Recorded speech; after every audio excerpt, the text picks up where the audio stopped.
Alô você, o nosso vídeo já vai começar. Então, antes de começar, por favor, inscreva-se no nosso canal, curta e também ative o sininho para receber as novidades, tá bom? Bom dia, irmãos. Vamos lá. Abra sua Bíblia, por favor, em Isaías, capítulo 53. Nós estamos estudando o livro de Isaías.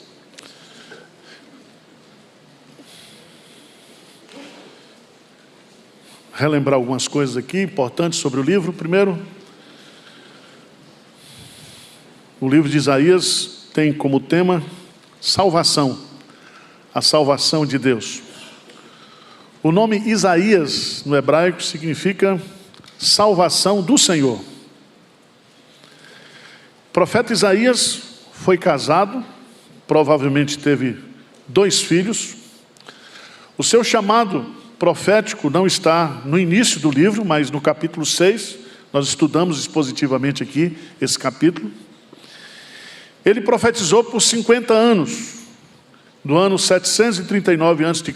a 686 a.C. Ele provavelmente morreu nas mãos do rei Manassés, que era descendente do rei Ezequias. E, segundo os comentaristas bíblicos, ele foi cerrado ao meio pelo rei Manassés. O versículo-chave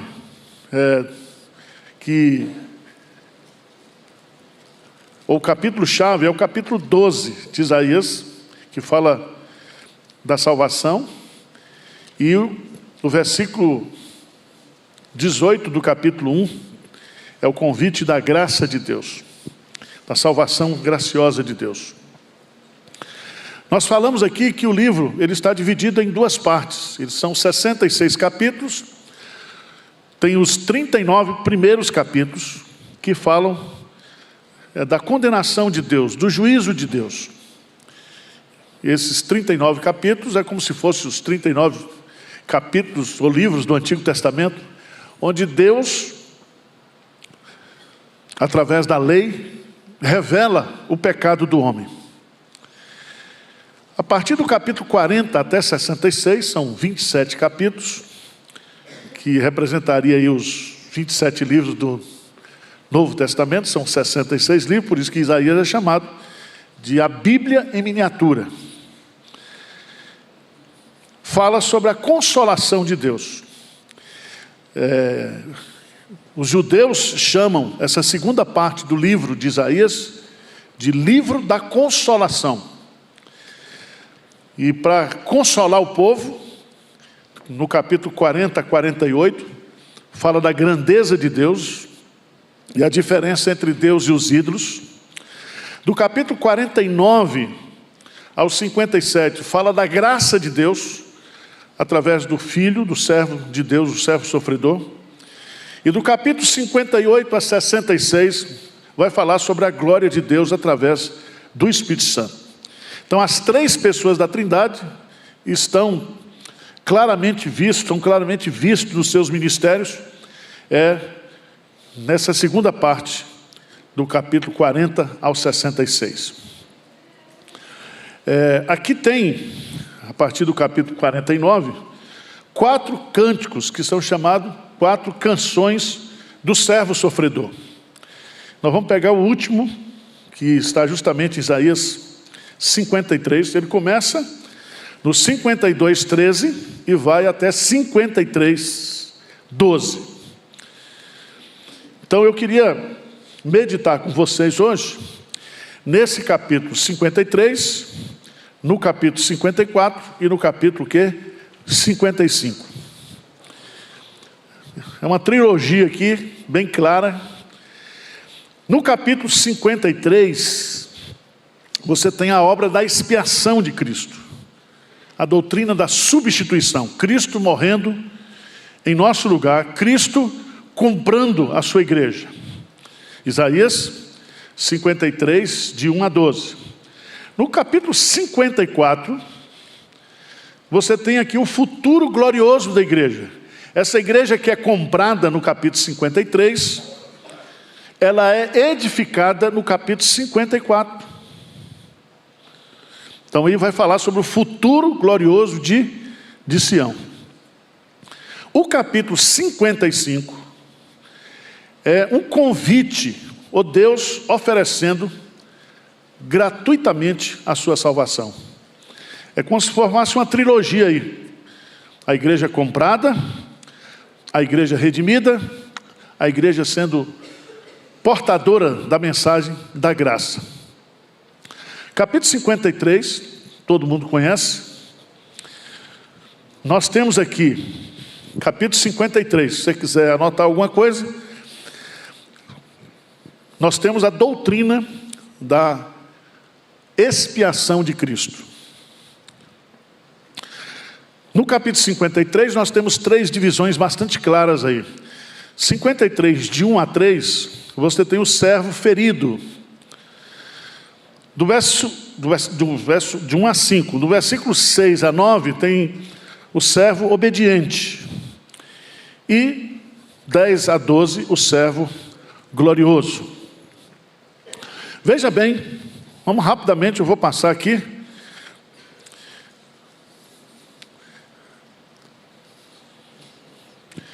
O profeta começa com uma pergunta no capítulo 53. Quem creu em nossa pregação e a quem foi revelado o braço do Senhor? Se você observar dos versos 13 a 15 do capítulo 12, está falando sobre Jesus Cristo sendo revelado às nações. E aí ele começa o capítulo, que forma uma canção, com essa pergunta: alguém creu? E é tão interessante,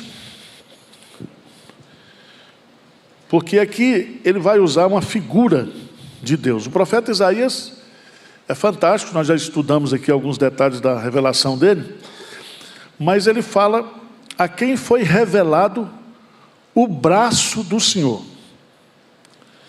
Lá no Salmo capítulo 8, versículo 3, fala que a criação são obras dos seus dedos.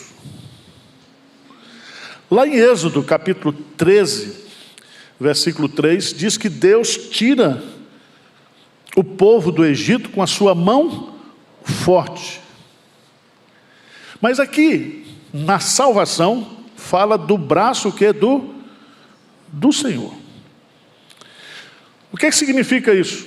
Significa que a obra da salvação, ela exigiu muito mais de Deus do que a obra da criação.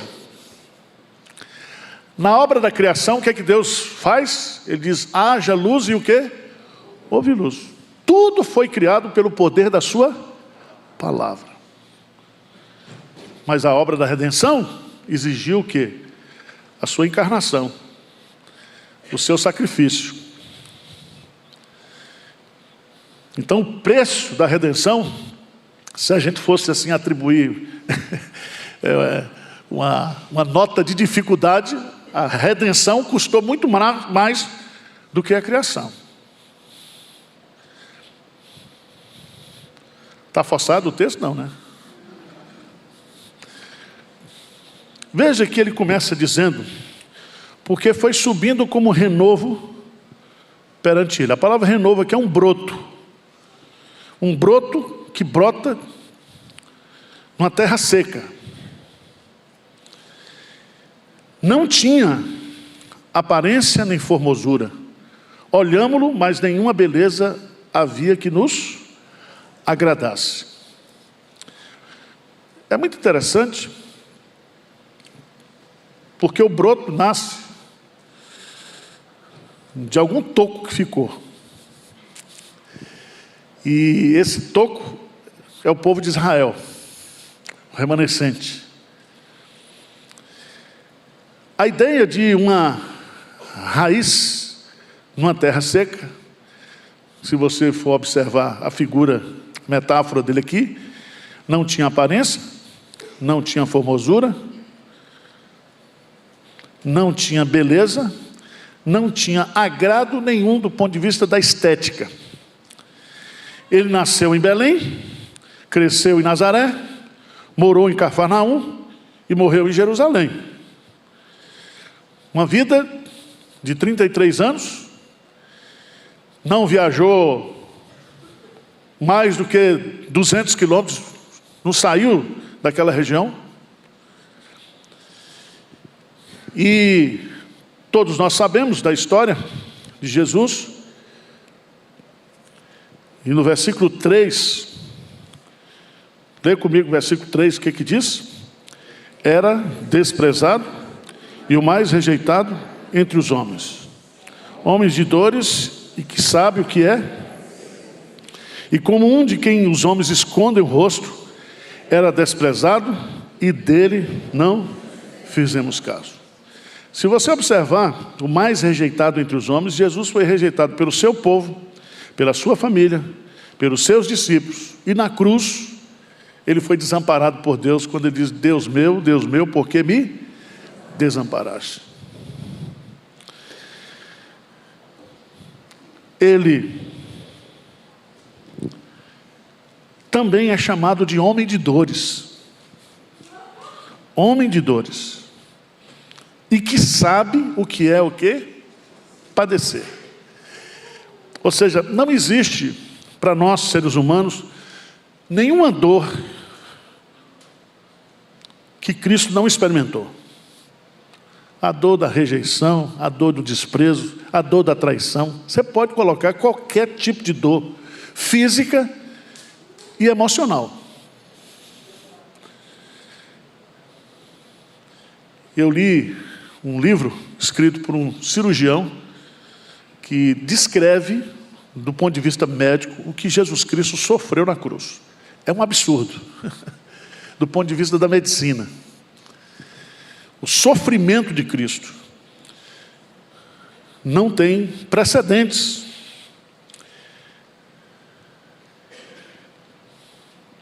As pessoas escondiam o rosto dele, e ele foi o mais rejeitado entre os homens. Então, se você tem problema de rejeição, Cristo resolve para você. Tá certo? E ele sabe o que é a dor da rejeição, ele sabe tudo. Você que foi rejeitado no divórcio, no casamento, você que passou por experiências das mais terríveis, Jesus, ele se identifica conosco. Mas, a partir do verso 4 até o versículo 6, você tem o cerne do propósito para o qual Jesus Cristo veio. Esses versículos, eles resumem, mais ou menos, a doutrina da expiação. É uma expiação cuja natureza é vicária ou substitutiva. Assim como os animais, eles substituíam a pessoa do ofertante, o texto vai dizer aqui que Jesus Cristo, ele assume substitutivamente o nosso lugar. O Pai, como o sacerdote fazia, imputou sobre ele, colocou a mão sobre a sua cabeça e transferiu para ele todas as nossas culpas, todos os nossos pecados. Veja o texto como é detalhado. Vamos lá, o que é que diz aí? Certamente ele tomou sobre si o que? As nossas enfermidades e as nossas dores levou sobre si. E nós o reputávamos por aflito, ferido de Deus e oprimido. Mas ele foi traspassado pelas nossas transgressões e moído pelas nossas iniquidades. O castigo que nos traz a paz estava sobre ele, e pelas suas pisaduras fomos o quê? Sarados. Louvado seja Deus por isso. Aquele que não conheceu o pecado, se fez pecado por nós, para que nele, em Cristo, fôssemos feitos justiça de Deus. Essa é a doutrina fundamental da Bíblia. A doutrina da expiação. E quem é o autor da expiação? Se você observar bem, ele tomou sobre si. Ele tomou sobre si. Se você observar o que está lá em João, capítulo 10. João, capítulo 10. Versículo 17 e 18. João 10, 17 e 18. O que diz? Por isso, o Pai, porque eu dou a minha vida, para o quê? A reassumir. Ninguém a tira de mim, pelo contrário, eu espontaneamente a dou. Tenho autoridade para entregar e também para reavê-lo. Este mandato recebi de meu Pai. Então, a expiação é um ato de Deus. Jesus, ele se oferece para morrer em nosso lugar de forma voluntária.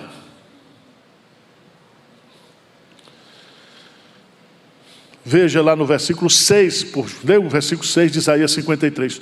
Todos nós andávamos desgarrados como ovelha, cada um se desviava pelo caminho, mas o Senhor fez cair sobre ele a iniquidade de nós todos.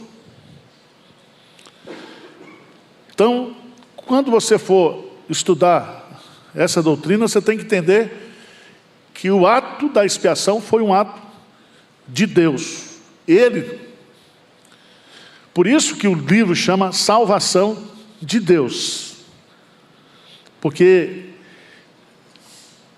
a salvação não é um ato do homem para Deus, mas de Deus para o homem.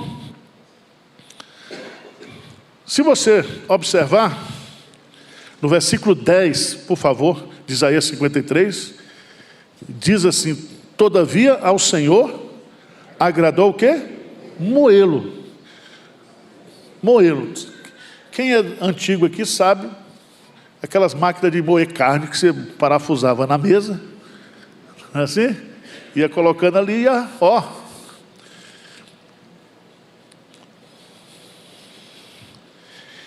Então agradou a Deus moê-lo. Foi do agrado de Deus. Presta atenção que isso é muito importante. Vamos lá para Atos dos Apóstolos. Atos dos Apóstolos, capítulo 4.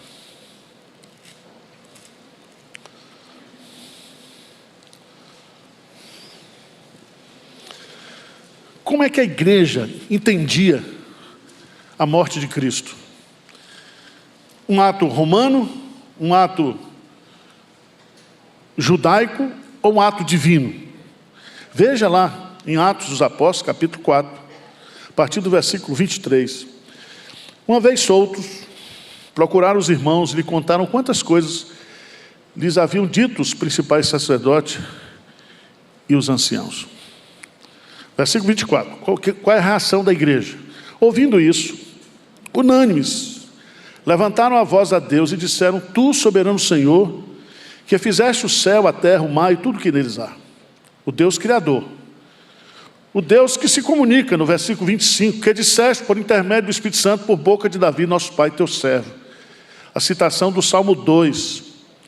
Porque se enfureceram os gentios e os povos imaginaram coisas vãs, levantaram-se os reis da terra e as autoridades ajuntaram-se a uma contra o Senhor e contra o seu ungido. Mas veja bem, vamos ler juntos, versos 27 e 28, o que diz? Porque verdadeiramente se ajuntaram nessa cidade contra o teu santo servo Jesus, ao qual ungistes Herodes e Pôncio Pilatos, com gentios e gente de Israel, para fazerem tudo o que a tua mão e o teu propósito, o quê? Então a obra de Cristo, a morte de Cristo, a expiação de Cristo, foi algo pré-determinado por quem? Por Deus. Tá certo? Então não foi nada do Supremo Tribunal Federal, nem do establishment, né? Vamos resolver matar Jesus. Jesus também não foi um mártir, como alguns querem colocar. Não, ele é uma oferta pelo pecado. Ele se ofereceu para morrer em nosso lugar. Estão entendendo ou não? Agora veja o texto de Isaías, vamos voltar para Isaías. A partir do versículo 7, vai mostrar aí que ele foi obediente. Ele foi oprimido, ele foi humilhado, mas não abriu o quê? Como o cordeiro foi levado ao matador, e como ovelha muda perante os seus tosqueadores, ele não abriu a boca. Por juízo opressor foi arrebatado. E de sua linhagem, quem dela cogitou? Depois que ele foi morto, quem é que se preocupou com Jesus após a sua morte? Ele não teve descendente, ele não teve filhos, absolutamente nada. Diz o texto: porquanto foi cortado da terra dos viventes, por causa da transgressão do meu povo foi ele o quê? Ferido. Você se lembra que depois da ressurreição, Jesus Cristo só se manifestou a quem? Ao seu povo. Jesus não foi mais ao templo dar uma aula, Jesus não foi mais a lugar nenhum, ele foi para Galileia, que ele ficou 40 dias na terra, sem se revelar a ninguém, exceto a sua igreja. Esse foi o plano dele. Versículo 9, designaram-lhe a sepultura com os perversos, mas com o rico esteve na sua morte. Lembre-se que ele morreu às 3 horas da tarde, e ele não tinha onde ser enterrado.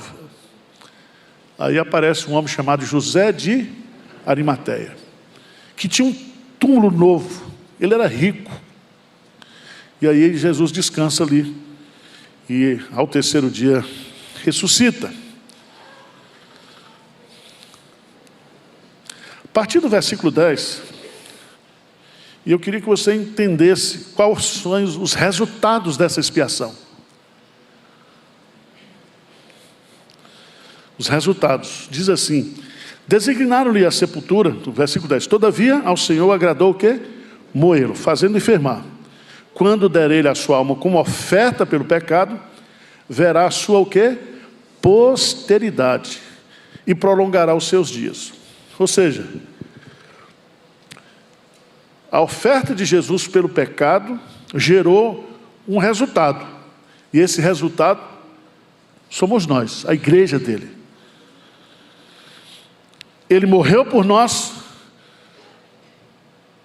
Ele morreu em nosso lugar. Ele morreu a nossa morte, para que através da sua morte e da sua ressurreição, nós pudéssemos viver para sempre. A sua posteridade. Diz no versículo 11, olha que coisa linda. Ele verá o quê? O fruto do penoso trabalho de sua alma e ficará o quê? Satisfeito. Eu queria que você fosse lá para Hebreus, capítulo 12. Hebreus, capítulo 12.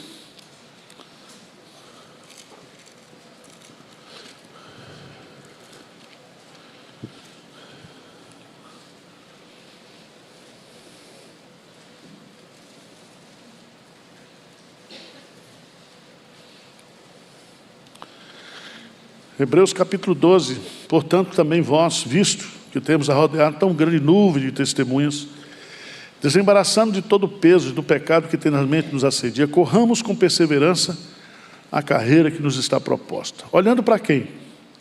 Olhando firmemente para Jesus, que é o autor e o consumador da fé. Jesus, agora veja que coisa linda, o qual, em troca da alegria que lhe estava proposta, suportou a cruz, não fazendo caso da ignomínia, e está sentado à destra do trono de Deus. Significa que Deus, Cristo, quando olha para a sua igreja, para o seu povo redimido, ele sente o quê? Alegria. Alegria. Por isso que quando um pecador se arrepende na terra, existe o quê? Alegria nos céus.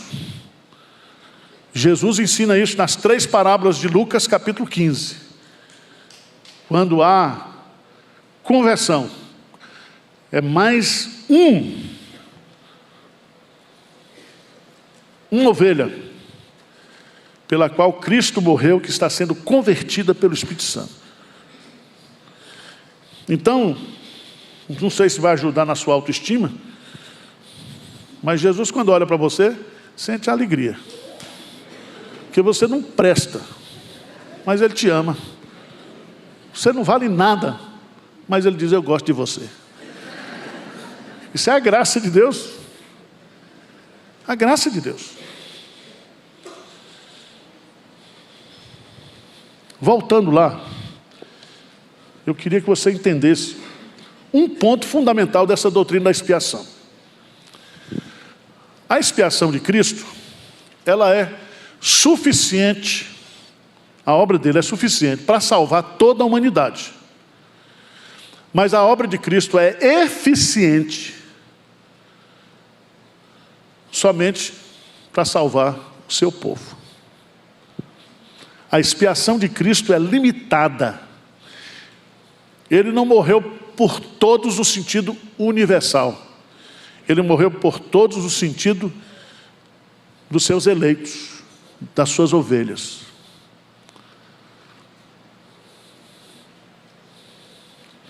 Vamos ver aqui, gente. Vamos ler juntos? Isaías 53, 11, o que diz? Ele verá o fruto do penoso trabalho de sua alma e ficará satisfeito. O meu servo, o justo, com o seu conhecimento, justificará a muitos. Grifa aí. Grifa aí. Justificará a todos? Justificará a muitos. Por quê? Porque as iniquidades deles quem? Dos muitos.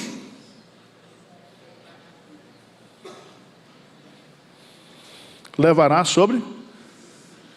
Então ele levou sobre si aquilo que Paulo diz: Cristo amou a sua igreja e a si mesmo o quê? Se entregou. Jesus diz assim: eu sou o bom pastor, e o bom pastor dá vida pelas suas ovelhas. Então, presta atenção, Cristo, quando subiu à cruz para morrer, ele sabia por quem ele estava o quê? Morrendo. A expiação de Cristo, ela é suficiente para salvar quem ele quiser, mas ela é eficiente somente para os seus eleitos. E veja que ele vai agora interceder. Veja aí, 53, 12. O que diz aí? Por isso eu lhe darei muitos, não todos, muitos, como a sua parte, e com os poderosos repartirá ele o despojo, porquanto derramou a sua alma na morte. Foi contado com os, contudo levou sobre si o pecado de muitos, e pelos transgressores o quê? Intercedeu. Então a obra da intercessão de Cristo é uma continuação da sua obra de expiação, de redenção. Vamos lá para João 10. João 10. Por isso que, uma vez salvo, salvo para sempre. Você não vai se perder, tá? Não tem um anjo lá no céu escrevendo seu nome, aí você pega, apaga com um branquinho. Não é assim, não. Você está de brincadeira. Jesus salvou você, pagou o preço dos seus pecados, presente, passado e futuro. Você está salvo, você está redimido.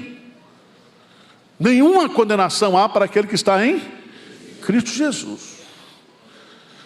Agora, Jesus diz, João 10, eu sou bom, verso 14, eu sou o bom pastor, conheço as minhas o quê?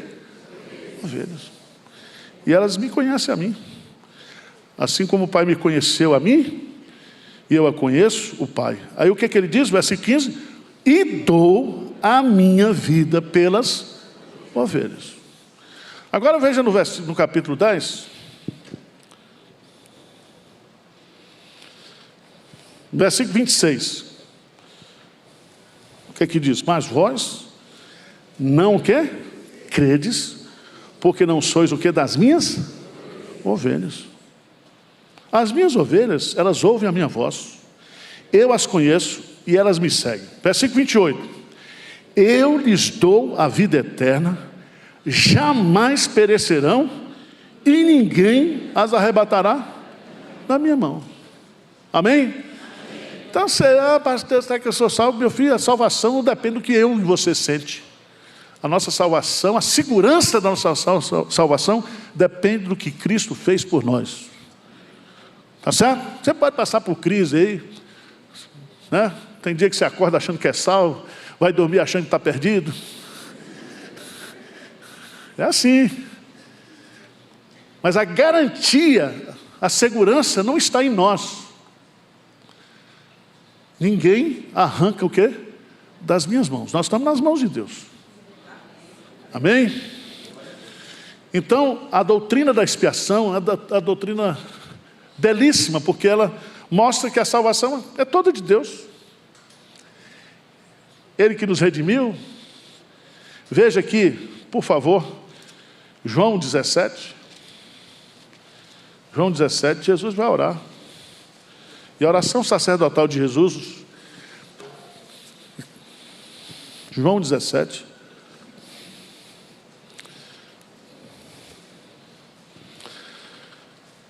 ele diz assim, versículo 6, manifestei o teu nome aos homens que me deste do mundo. Eram teus, tu nos confiaste, ele tem guardado a tua palavra. Agora eles reconhecem que todas as coisas que me tens dado provém de ti, porque eu lhes tenho transmitido as palavras que me deste, e eles a receberam, e verdadeiramente conheceram que saí de ti, e creram que tu o quê? Me enviaste. Lê o versículo 9. É por eles que eu rogo, não rogo pelo mundo, mas por aquele que me deste, porque são teus. Ora, todas as minhas coisas são tuas, e as tuas coisas são minhas, e neles eu sou o quê? Glorificado. Já não estou no mundo, mas eles continuam no mundo, ao passo que eu vou para junto de ti. Pai Santo, guarda em teu nome, que me deste, para que eles sejam um assim como... Veja no versículo 15, o que ele diz? Não peço que os tires do mundo, e sim... Então, é o Senhor que nos guarda. Ele é o pastor de Israel. No mundo tereis o quê? Aflições, mas tende bom ânimo. Eu venci o mundo e havia a vitória de vocês também. Só ter paciência. Tá certo? Uns 80, 90, você está livre. Por isso que os puritanos diziam que o dia mais importante do crente é o dia da sua morte. Porque aí todo o seu sofrimento acaba definitivamente.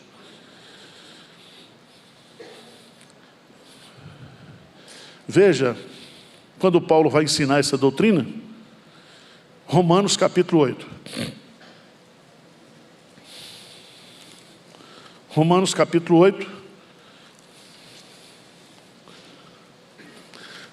versículo 31, as provas e a certeza do amor de Deus.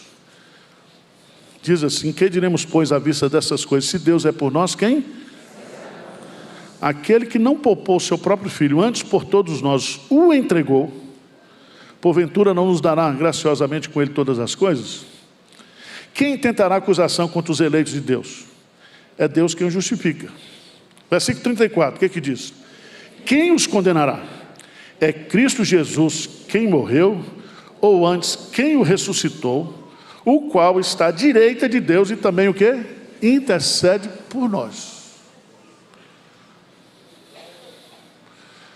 Está convencido ou não? De que a expiação é uma obra de Deus? Que você vai chegar ao céu, não pelos seus méritos, pela sua capacidade de perseverar. Certo?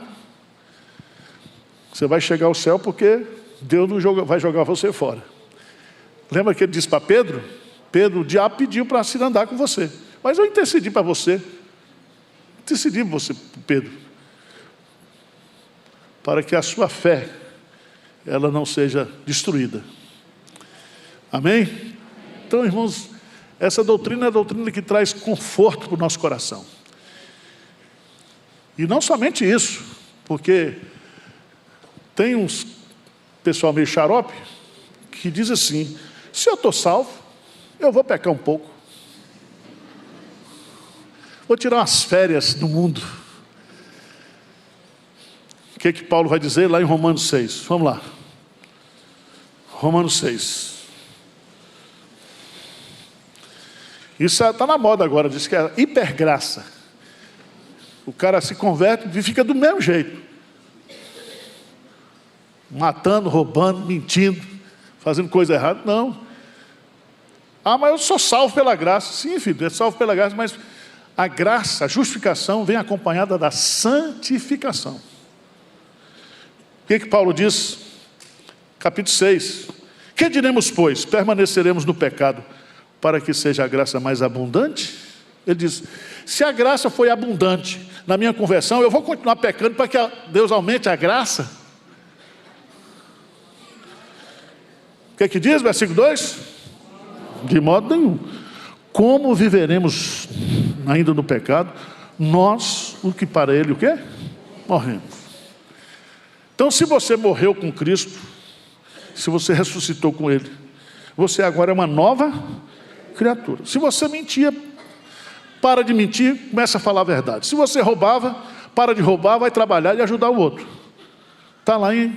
Isso é santificação, mudança de hábitos, mudança de comportamento. Vamos, por favor, lá para a segunda carta de Pedro. Segunda carta de Pedro.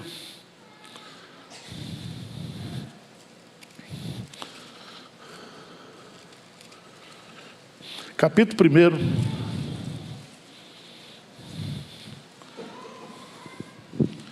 Versículo 5. Pedro vai dizer assim: por isso mesmo, vós, reunindo toda a vossa diligência, associai com a vossa fé a virtude, com a virtude o conhecimento, com o conhecimento o domínio próprio, com o domínio próprio a perseverança, e com a perseverança o quê? A piedade. Com a piedade a fraternidade, com a fraternidade o amor. Agora vamos lá, firme, a partir do versículo 8. Vamos lá? Porque essas coisas, existindo em vós, e em vós aumentando, fazem com que não sejais inativos, nem infrutuosos no pleno conhecimento de nosso Senhor Jesus Cristo. Pois aquele a quem essas coisas não estão presentes é cego, vendo só o que está perto, esquecido da purificação dos seus pecados de outrora. Por isso, irmãos, procurai com diligência cada vez maior confirmar a vossa vocação e, porquanto procedendo assim, não tropeçareis em tempo algum.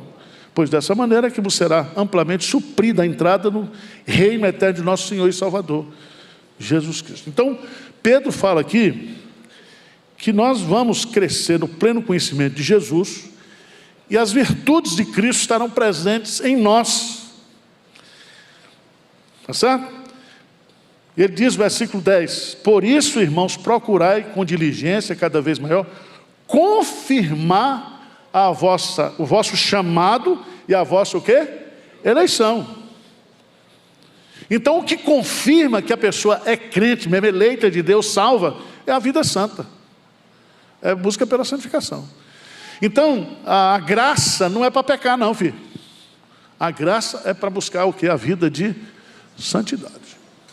É sermos transformados e conformados com a imagem de Jesus. Tá boa a aula ou não? Olha lá. Se aparecer aquele negócio da Drogazil, né? Você faz avaliação lá, né? Não vai dar tempo a gente mexer nem no 54 hoje. Mas vamos lá. Isaías 54, 53. Termina. Agora, veja como é que começa o capítulo 54. Como é que está aí? Canta alegremente, ó estéril, que não deste a luz.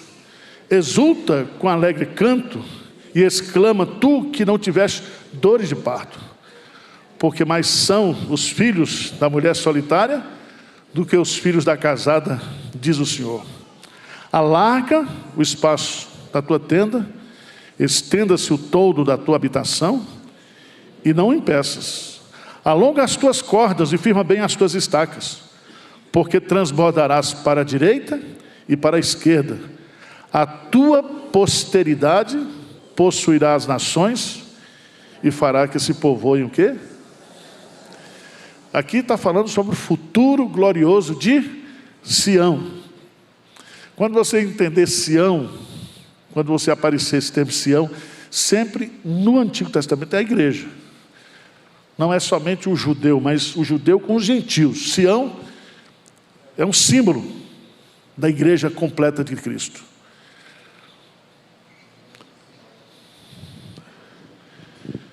Veja como é que termina o capítulo 54, a partir do versículo 13. Diz assim: todos os teus filhos serão ensinados do Senhor, e será grande a paz de teus filhos. Serás estabelecida em justiça, longe da opressão, porque já não temerás, e também do espanto, porque não chegará a ti. Eis que poderão suscitar contendas, mas não procederá de mim. Quem conspira contra ti, cairá diante de ti. Eis que eu criei o ferreiro, que assopra as brasas do fogo, e que produz a arma para o seu devido fim. Também criei o assolador para destruir. Versículo 17, toma posse aí, como diz o pentecostal, vamos lá. 17, o que diz? Toda arma forjada contra ti não prosperará. Toda língua que usar contra ti em juízo, tu a condenarás. Esta é a herança dos servos do Senhor e o seu direito que de mim procede, diz o Senhor. Louvado seja Deus. Não tem mais agora para o diabo, nem para o inferno, nem para ninguém. O nosso direito procede o quê? De Deus. Ele é o nosso Pai, Ele é o nosso, como Pai, o nosso protetor, o nosso provedor, é aquele que cuida de nós. Ele é o nosso advogado também. Por isso ninguém pode acusar, pode tentar prejudicar, mas Deus sempre será o nosso defensor. Por isso que Deus diz assim: meu filho, olha, não vos vingueis uns aos outros. A vingança pertence a quem? Ao Senhor. Então, se você tem um tribufu ali perturbando, entrega para Deus. Certo? Fala assim: Senhor, está nas tuas mãos, porque eu não vou sujar minhas mãos com essa tranqueira, não. Entrega a sua causa para Deus. Deus é o nosso defensor.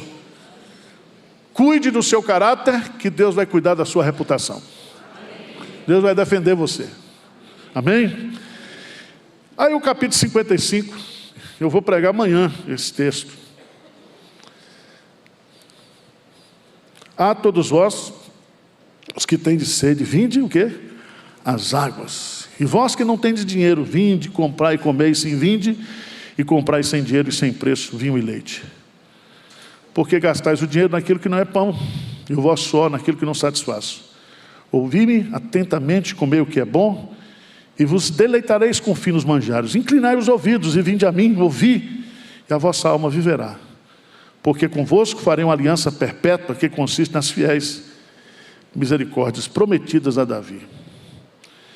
Veja que aqui a graça que está na expiação, a graça que está na construção da igreja, no resultado da expiação, agora a graça está aqui sendo oferecida, né? Deus nos oferece gratuitamente a sua salvação. A salvação de Deus baseia-se na obra de Jesus, no capítulo 53. Atos 4,12 diz que não há outra maneira de salvação que não seja através do seu Filho. E ele oferece aqui a salvação graciosa. Para quem? Para os sedentos e os falidos. Para aqueles que têm sede e dinheiro e são autossuficientes. Aqueles que tentam se salvar pelo esforço próprio. E o que o texto está nos ensinando aqui é que não adianta você gastar dinheiro com aquilo que você não pode resolver. A salvação não pode ser comprada, nem por dinheiro, nem por justiça própria. Você tem que reconhecer que está perdido e não consegue se salvar. E que está perdido e está tentando se salvar, lutando, querendo de todo jeito, não vai adiantar. O refrigério, a nutrição e a alegria são resultados da salvação, da graça de Deus. Por isso, veja no versículo 3, ele diz assim: inclinai os ouvidos e vinde a mim, ouvi, e a vossa alma o quê? Viverá. Lembra de Efésios 2? Ele vos deu vida, estando vós mortos nos vossos delitos e pecados. Pela graça sois salvos. Então, a salvação fundamenta-se na obra expiatória de Cristo. Amém?